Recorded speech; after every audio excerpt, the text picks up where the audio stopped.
శ్రీమాత్రే నమః. ఈరోజు శని త్రయోదశి కదా.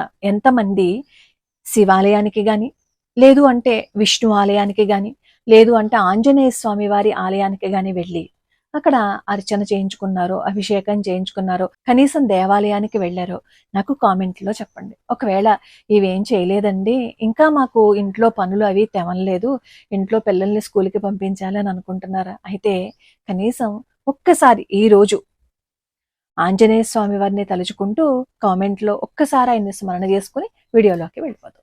నాకు చాలా మంది కామెంట్లో పెడుతూ ఉంటారు, అమ్మా మా జన్మ నక్షత్రం ఇది, మేము ఏ శ్లోకం చదవాలి, ఏ స్తోత్రం చదవాలి అని కొంతమంది అడుగుతారు. ఇంకొంతమంది అయితే అసలు మాకు జాతకమే తెలియదమ్మా, కానీ ఇబ్బందులు పడిపోతున్నాం, జాతకం ఎలా చూపించుకోవాలో తెలియదు, మాకు ఏ దోషం ఉందో తెలియదు, ఏం చేయాలో అర్థం కావటం లేదు, ఆర్థికంగా మాకు చాలా ఇబ్బందులు ఉన్నాయి, మాకు పిల్లలేమో సరిగ్గా మాట వింటలేదు, వాళ్ళు చదువుకోవటం లేదు, ఇంట్లో మనశ్శాంతి లేదు అంటూ ఉంటారు.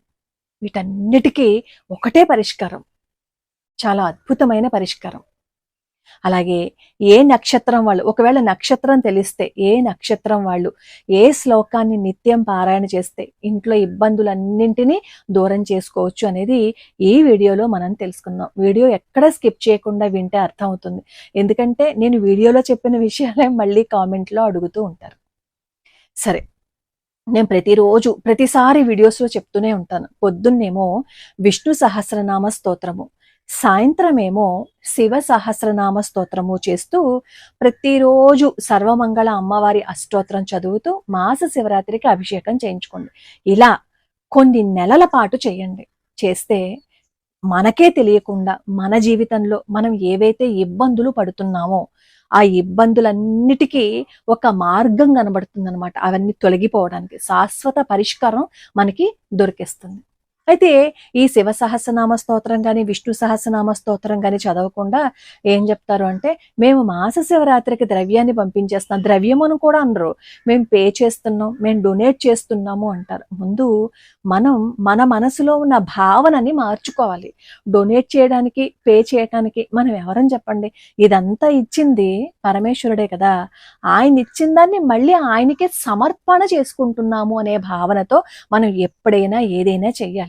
మనం పూజ చేసుకుంటున్నా, అభిషేకం చేయించుకుంటున్నా, ఒక స్తోత్రం చదువుతున్నాము అన్నా, ఏం చేస్తున్నాము అన్నా నీ దయ వల్ల కదయ్యా నేను ఇదంతా చేస్తున్నాను అనే భావనతో మనం మొదలు పెట్టాలి.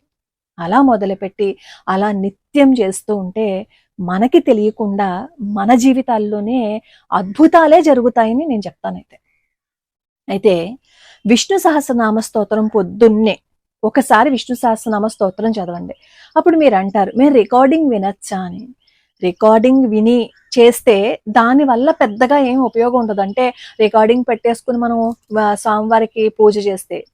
అందుకోసం మేము ఏం చేసాం తెలుసా, ఈ ఇబ్బందులు ఎవ్వరూ పడకూడదు అని మీకు ఎప్పుడు కావాలని అనుకుంటే అప్పుడు నేర్చుకునే విధంగా పద విభజనతో నేర్పించాం.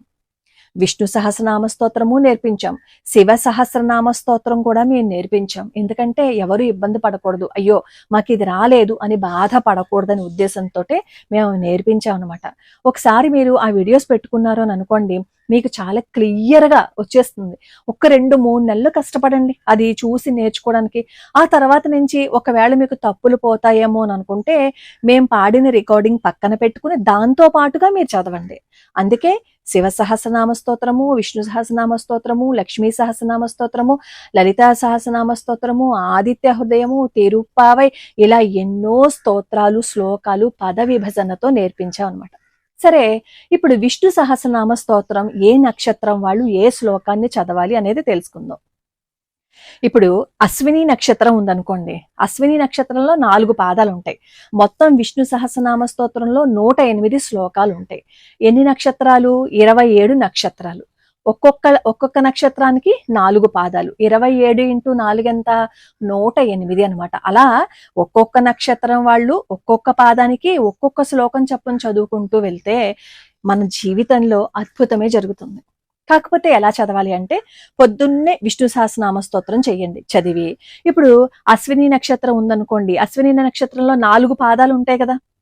మొదటి పాదం వాళ్ళు మొదటి శ్లోకం, రెండవ పాదం వాళ్ళు 2వ శ్లోకం, మూడవ పాదం వాళ్ళు 3వ శ్లోకం, 4వ పాదం వారు 4వ శ్లోకం. అంటే అలా ఒక్కొక్క శ్లోకాన్ని 11 సార్లు ఒకసారి విష్ణు సహస్రనామ స్తోత్రం చదివేసి ఆ పాదానికి సంబంధించిన వాళ్ళు ఆ శ్లోకాన్ని 11 సార్లు చదువుకుని రోజంతా అలా మనసులో గనక మననం చేసుకుంటే విష్ణుమూర్తి అనుగ్రహం ఖచ్చితంగా ఉంటుంది. తర్వాత ఏంటి, భరణి నక్షత్రం వాళ్ళు 5వ శ్లోకం మొదటి పాదం వాళ్ళు, 2వ పాదం వాళ్ళు 6వ శ్లోకం, 3వ పాదం వాళ్ళు 7వ శ్లోకం, 4వ పాదం వాళ్ళు 8వ శ్లోకం. అలా చివర రేవతి నక్షత్రం వరకు, రేవతి నక్షత్రంలో చివరి 4 శ్లోకాలు అంటే 108వ శ్లోకం వస్తుందన్నమాట. అలా ఒక్కొక్క పాదానికి ఒక్కొక్క శ్లోకం చదువుకుంటున్నారు అని అనుకోండి, మనకి ఎంత పాజిటివ్ వైబ్స్ వస్తాయో. ఈ విష్ణు సహస్రనామ స్తోత్రము, శివ సహస్రనామ స్తోత్రము ప్రతిరోజు చేస్తున్నారు అని అనుకోండి, మానసికంగా ముందు ఇబ్బందులు తొలగిపోతాయి. మన మనస్సు బాగుండకపోతేనే కదా మనం ఏమీ సాధించలేము. మన మనసు స్థిరంగా ఉందనుకోండి, స్థిమితంగా ఉందనుకోండి, మన బుర్ర పనిచేయటం ప్రారంభిస్తుంది.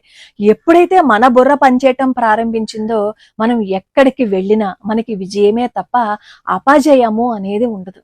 మానసికంగా బాధపడుతున్న వాళ్ళు ఖచ్చితంగా పొద్దున్న విష్ణు సహస్రనామ స్తోత్రము, సాయంత్రం శివ సహస్రనామ స్తోత్రము చదువుతూ ప్రతి మాస శివరాత్రికి అభిషేకం చేయించుకోండి.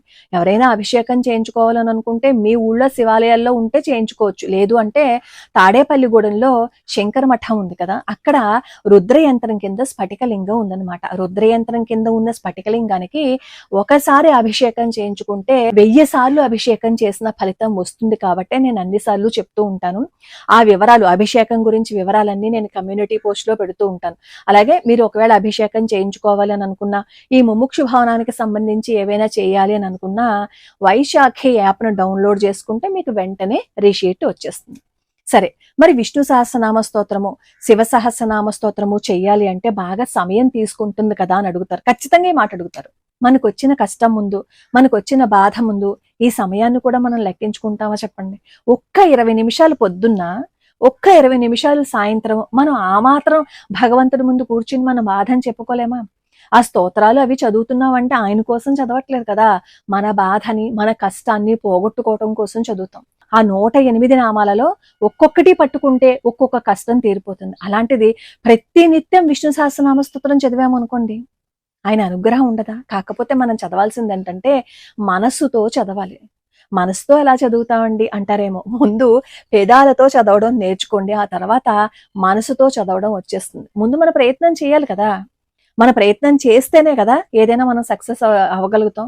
సైకిల్ చైన్ ఊడిపోతుందండి, అది ఎక్కించడానికి ముందు ఏం చేస్తాం, జస్ట్ ఒక్కసారి ఒక్క ముల్లి మీదకి పెడతాం, తర్వాత ఇలా తిప్పితే మొత్తం చైన్ అంతా ఎక్కేస్తుంది కదా సైకిల్కి. అలాగే మన జీవితం కూడా. అలాగే జాతకంలో ఎవరికైనా బుధగ్రహానికి సంబంధించి ఏవైనా ఇబ్బందులు ఉన్నాయి అని అనుకోండి, వాళ్ళకి వాక్ పటిమ ఉండదన్నమాట, వాక్ చాతుర్యం ఉండదు, చాలా తక్కువ ఉంటుంది. అనుకుంటూ ఉంటారు, అబ్బా అందరూ చాలా బాగా మాట్లాడుతున్నారు కదా, మరి నేను ఎందుకు ఇలా ఉన్నాను అని అనుకుంటూ ఉంటారు. అలాంటి వాళ్ళు విష్ణు సహస్రనామ స్తోత్రం పారాయణ చేస్తే మంచి ఫలితం ఉంటుంది.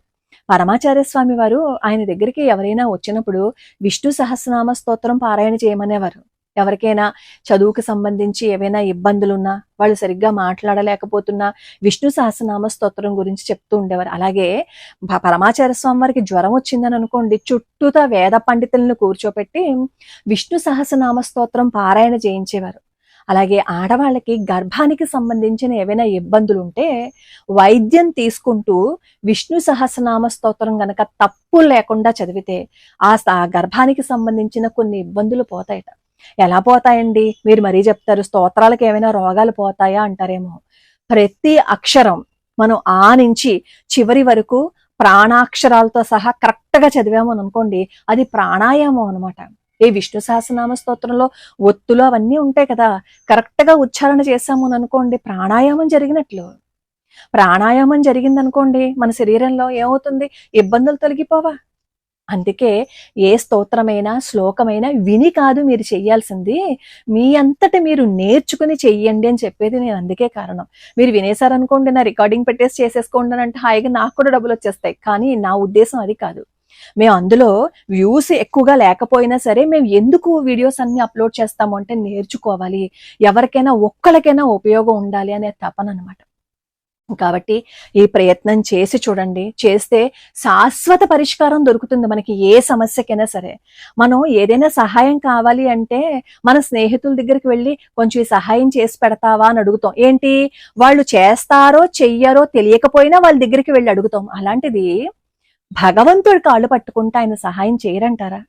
మన కర్మ కరిగించరు అంటారా? నమ్మకంతో చేయండి. నమ్మకంతో చేస్తే భగవంతుడి అనుగ్రహం ఖచ్చితంగా ఉంటుంది. ఒక్క సంవత్సరం పాటు నేను చెప్పిన విధంగా చేసి చూడండి. ఫలితం రాకపోతే అప్పుడు అడగండి.